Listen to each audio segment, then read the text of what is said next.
500 सालों के लंबे इंतजार के बाद हिंदुओं का सपना पूरा हो गया और अयोध्या में राम मंदिर बनके तैयार हो गया। इसका उद्घाटन 22 जनवरी 2024 को होगा और ये सभी हिंदुओं के लिए बड़ी गर्व की बात है।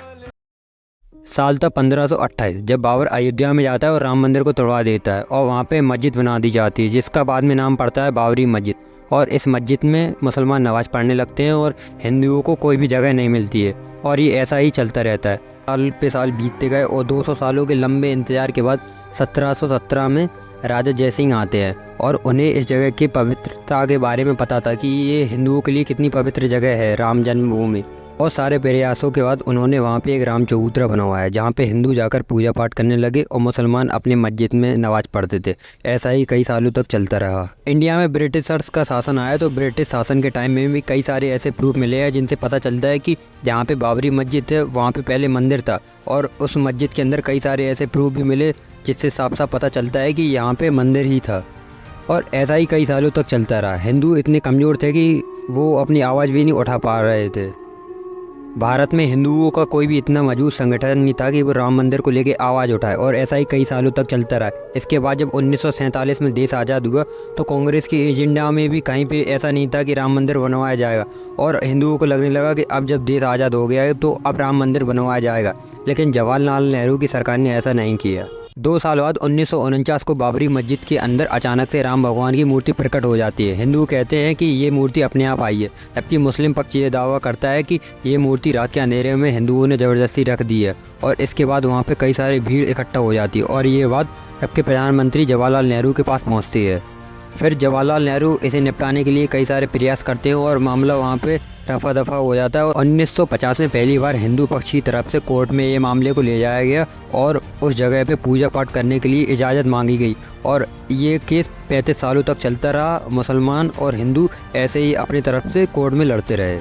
और फिर 1980 में बीजेपी, संघ और विश्व हिंदू परिषद, ये तीनों पार्टियां मिलकर राम मंदिर आंदोलन को बहुत ही स्पीड से बढ़ाने लगती है। ये आंदोलन बहुत ही रफ्तार से फैलने लगता है और 1984 में अयोध्या के लिए रथ यात्रा भी निकाली जाती है। लेकिन उसी टाइम पे इंदिरा गांधी की हत्या हो जाती है और इसके ठीक 2 साल बाद मुस्लिम भी एक पार्टी बना लेते हैं। उस पार्टी का नाम होता है बाबरी मस्जिद कमेटी।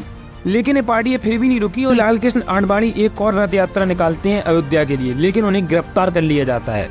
फिर टाइम आता है 6 दिसंबर 1992 जिसे हम लोग शौर्य दिवस के रूप में भी जानते हैं, जब 2 लाख से भी ज्यादा कार्य सेवक बाबरी मस्जिद को तोड़ने के लिए बहुत ही स्पीड से आगे बढ़ने लगे।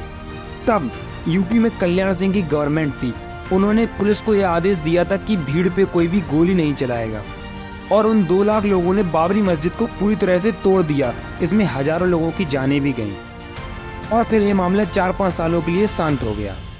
फिर टाइम आया 1990 जब बीजेपी की सरकार बनी तो लोगों को फिर से उम्मीदें लगने लगी कि अब तो राम मंदिर बन ही जाएगा और सुप्रीम कोर्ट ने इस विवादित जमीन पर यह फैसला सुनाया कि ये जमीन 3 पक्षों में बांट दी जाती है। पहला राम जन्मभूमि ट्रस्ट, दूसरा सुन्नी वक्फ बोर्ड और तीसरा निर्मोही अखाड़ा। लेकिन सुप्रीम कोर्ट के इस फैसले से कोई भी सहमत नहीं था और जब 2014 में फिर से बीजेपी की सरकार बनी तो राम मंदिर और ज्यादा जोर पकड़ने लगा। हिंदू इसे ज्यादा ही गंभीरता से लेने लगे और सुप्रीम कोर्ट ने इसके लिए एक अलग से बेंच बनाई ताकि इसकी सुनवाई जल्द से जल्द हो सके और ये केस ऐसे ही चलता रहा। और जब 2019 में बीजेपी की लगातार दोबारा सरकार बनी तो सुप्रीम कोर्ट ने इस केस पे बहुत ज्यादा ध्यान दिया और ज्यादा जांच पड़ताल की और इस केस पे सुनवाई की गई और सारे नतीजों के बाद सुप्रीम कोर्ट ने ये फैसला सुनाया कि ये विवादित जमीन राम जन्मभूमि ट्रस्ट को दी जाती है। सुप्रीम कोर्ट के इस फैसले के बाद से सभी लोगों का सपना साकार हो जाता है और राम मंदिर बनने लगता है।